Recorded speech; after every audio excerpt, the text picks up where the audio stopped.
તો ભાગીને લગ્નની પ્રથા અંગે પાટીદાર આગેવાનોએ સરકાર સાથે બેઠક કરી છે। નાયબ મુખ્યમંત્રી હર્ષભાઈ સંઘવી સાથે બેઠક થઈ હતી, ત્યારે પાટીદાર આગેવાનો ગાંધીનગરમાં સ્વર્ણિમ સંકુલ 1 પહોંચ્યા। લાંબા સમયથી એક માંગણી ચાલી રહી હતી કે સરકાર ભાગેડુ લગ્ન બાબતે માતા પિતાને સિક્યોર થાય એવી રીતે કાયદો બનાવે, અને સરકારે આજે અમારા જે મુદ્દાઓ હતા તેમાં અમને આશ્વસ્ત કર્યા છે કે ટૂંક સમયની અંદર કાયદો બનાવવામાં આવશે।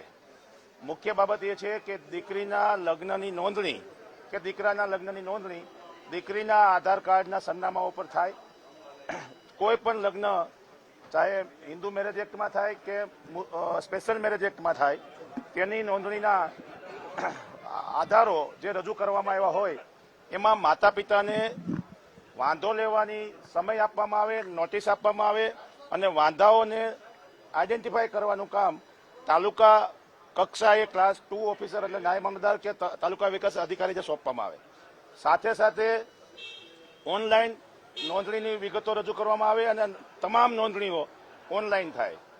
ચોથા નંબરનો મુદ્દો હતો કે અત્યારે હાલમાં હમણાં ઘણા બધા બનાવો એવા બન્યા છે કે તલાટી મંત્રી પોતે પોતાની સહીથી ખોટી રીતે બોગસ લગ્નો ની નોંધણી બહુ મોટા પાયે કરી રહ્યા છે। સમગ્ર ગુજરાતમાં આ એક રેકેટ ચાલી રહ્યું છે। તો એમાં અત્યારે હાલ જ ગૃહમંત્રીએ અમારી રૂબરૂમાં જ ડીજી વિભાગને અને પોલીસ વિભાગને સૂચના આપી છે કે આજે ને આજે એ તમામ લોકોની ધરપકડ કરવામાં આવે, એની સામે સુઓ મોટો ફરિયાદ દાખલ કરવામાં આવે, અને જે કંઈ ગુજરાતમાં બોગસ લગ્ન નોંધણીનું રેકેટ ચાલી રહ્યું છે એને રોકવા માટેના સરકારે આજથી જ પ્રયાસો ચાલુ કર્યા છે।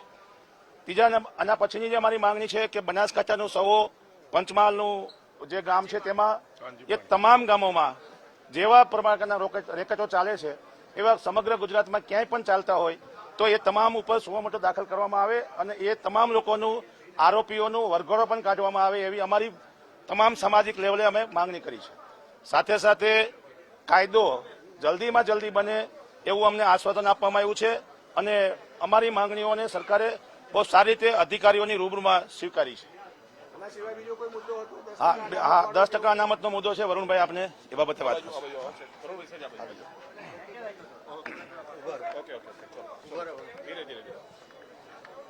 હા, 1 મિનિટ।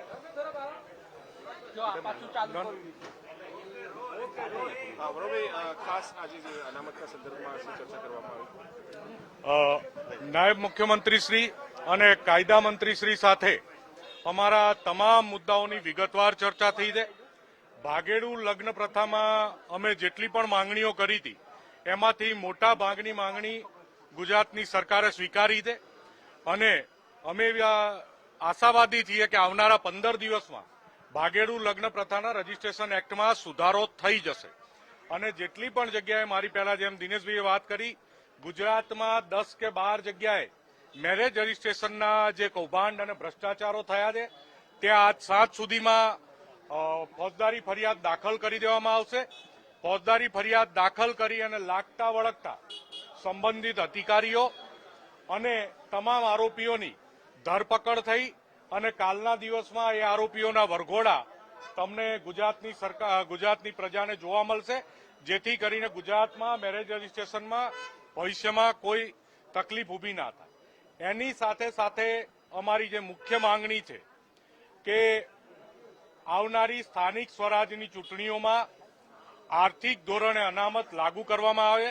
જે આર્થિક ધોરણે અનામત અત્યારે હાલ પૂરતી શિક્ષણ અને રોજગારમાં લાગુ કરવામાં આવી છે, ઓબીસી અનામત લાગુ કરવાનું જ્યારે જજમેન્ટ આવ્યું અને એની જ્યારે રીટ થયેલી સુપ્રીમ કોર્ટમાં, એ વખતે દેશમાં આર્થિક ધોરણે અનામત અમલી નથી, અને એ પછી આર્થિક ધોરણે અનામત અમલી કરવામાં આવી છે, જેના કારણે ઓબીસી અનામતની જેમ જ ઓબીસી એસસી એસટીના અધિકારોને ક્યાંય પણ નુકસાન ના થાય એ રીતે આર્થિક ધોરણે અનામત લાગુ કરવાની પણ વાત સન્માનીય નાયબ મુખ્યમંત્રીશ્રીને, કાયદા મંત્રીશ્રીને અને વિભાગના અધિકારીઓને કરવામાં આવી છે, પણ એ થોડી લેન્ધી પ્રક્રિયા છે। એમાં મંત્રીશ્રીએ એવું આશ્વાસન આપ્યું છે કે એમાં અમે સુપ્રીમ કોર્ટના જજમેન્ટો, ઝવેરી કમિશનનો રિપોર્ટ અને અન્ય જે રિપોર્ટ છે એ તમામ રિપોર્ટ અને કાયદામાં ચર્ચા વિચારણા કરી અને એમાં પણ અમે પોઝિટિવ છીએ, આશાવાદી છીએ કે જો તમને ન્યાય મળતો હોય તો ન્યાય આપવા સરકાર કટિબદ્ધ છે. એટલે અમે આશા રાખીએ છીએ કે 10%ના ધોરણે ઈબીસી આવનારી સ્થાનિક સ્વરાજની ચૂંટણીમાં લાગુ થઈ જશે. નહીં થાય તો આપણે શું વિચારીએ છીએ કારણ કે રિપોર્ટ નહીં, હું વન બાય વન જવાબ આપું છું. નહીં લાગુ થાય તો અમને દિનેશભાઈને, મનોજને, ગીતાબેનને, પૂર્વીનભાઈને બધાને તમે ઓળખો જ છો. જ્યારે અમે મેરેજ રજીસ્ટ્રેશનની વાત લઈને આવ્યા ત્યારે તમારો આ પ્રશ્ન હતો ને એ આજે પૂરો કરીને આવ્યા છીએ.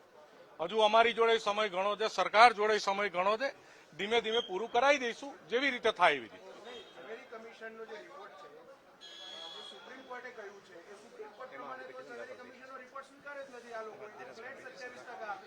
ઝવેરી કમિશનના રિપોર્ટના અનુસંધાનમાં અમારા સાથી નેતા દિનેશભાઈ બાંભણિયાની હાઈકોર્ટમાં પિટિશન પેન્ડિંગ છે અને દિનેશભાઈ સુપ્રીમમાં પણ પિટિશન કરવાની તૈયારી કરી રહ્યા હતી. એટલે હાઈકોર્ટ કાં તો સુપ્રીમમાંથી રિઝલ્ટ લઈ આવશું, ન તે જેવી રીતે શિક્ષણ અને રોજગારમાં અનામતનું રિઝલ્ટ જેવી રીતે લાયા હતા એવી રીતે આમાં લાવશું.